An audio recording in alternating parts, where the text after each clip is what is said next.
Hi, I'm Shuyang. I'm a scientist from Amazon Alexa AI team. Today, my teammate Chien-wei and I will be presenting our demo paper for Alexa Conversations. We will also show you how you can build a task-oriented dialogue system from scratch using our Alexa Conversation platform. Alexa, open Night Out. Welcome to Night Out, a beta skill Alexa, to purchase movie tickets. What are the show times in San Francisco? Here is what I found in San Francisco today. In Practical Jokers, Alexa, the movie. What are the show times for Emma? Here are the show times for Emma. Can you show me the show time after 9 p.m.? Here are the show times for Emma after 9 p.m. What are the show times for Sony the Hedgehog? Here are the show times for Sonic the Hedgehog. How long is it? Sonic the Hedgehog runs for 1 hour and 39 minutes. What is its rating? Sonic the Hedgehog has a rating of 6.5 on IMDb, based on 100,000 votes. Can you get me 2 adult tickets for 9:45 p.m. show?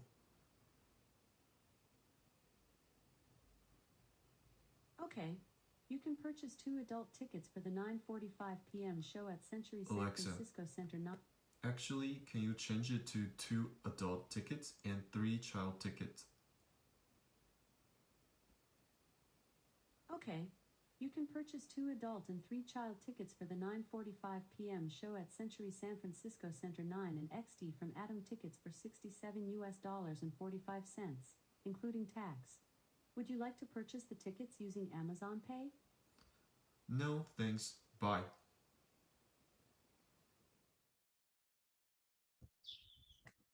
Now let's see how our system works at runtime.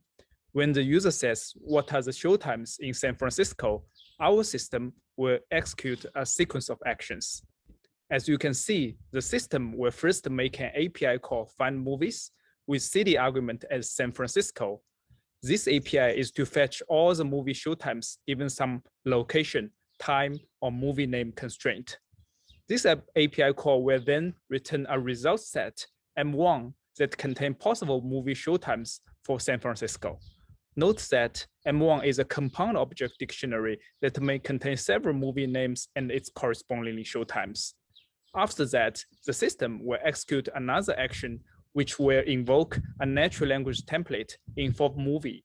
This action actually generates a response based on the template name and its associated argument value result. Then the system will execute a wait for next user input action to end this turn. The similar logic is applied to the next turn, and so on and so forth. So to summarize the runtime, at each turn, our conversational system will execute a sequence of actions, which can be either API or NLG or wait for next user input action. All the actions are defined by action name followed by its associated arguments. At each turn, we predict and execute one action at a time until wait for next user input action is executed. Also, at each turn, our machine learning-based model directly predicts the next action to execute given the entire dialogue history. No rule-based policy is involved in this prediction process. Also, there is no dialogue state tracking model. We use 3 different models to predict the next action to execute.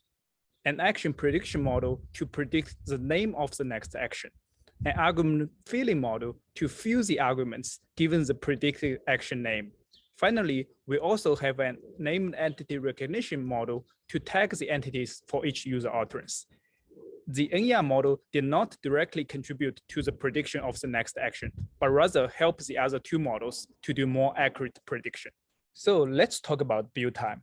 At build time, we introduce a dialogue markup language to let developers provide API definitions, natural language response template, as well as a small set of sample dialogues with annotated system actions.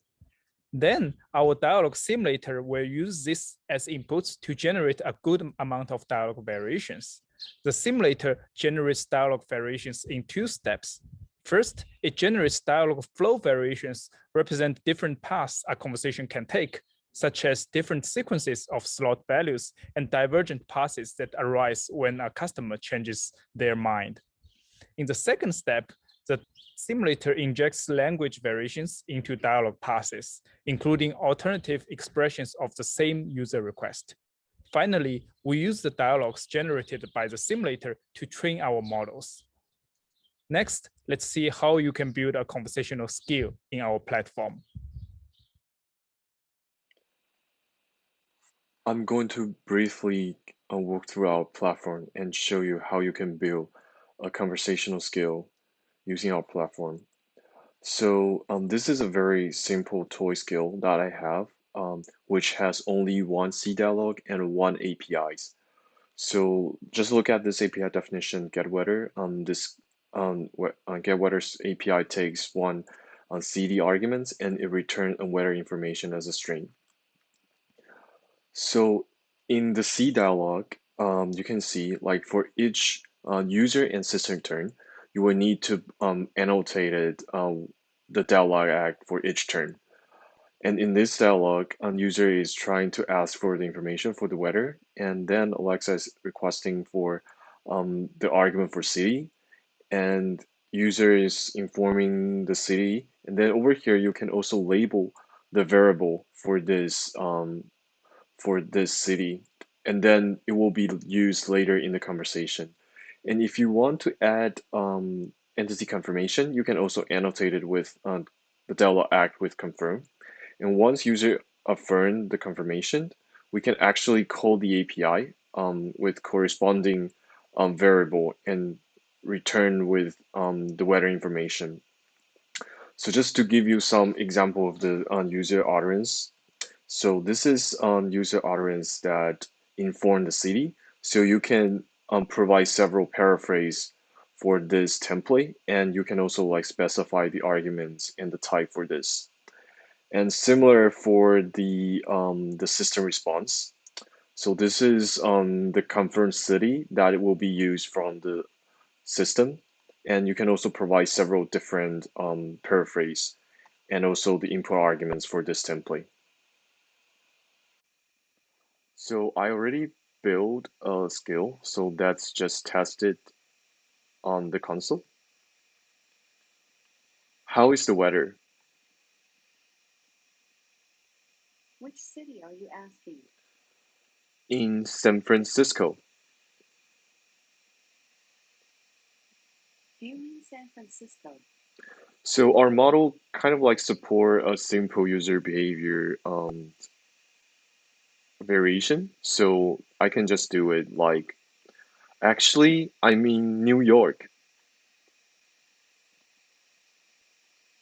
Just to confirm, do you want to know the weather in New York? So you can see here, like it can actually correct the arguments and carry over the intent. Yes. Today in New York, high is 65 and low is 52 degrees. Yes, so this is all I have for today. Thank you for joining. And for all the other informations or reference, you can go through our paper. Thank you.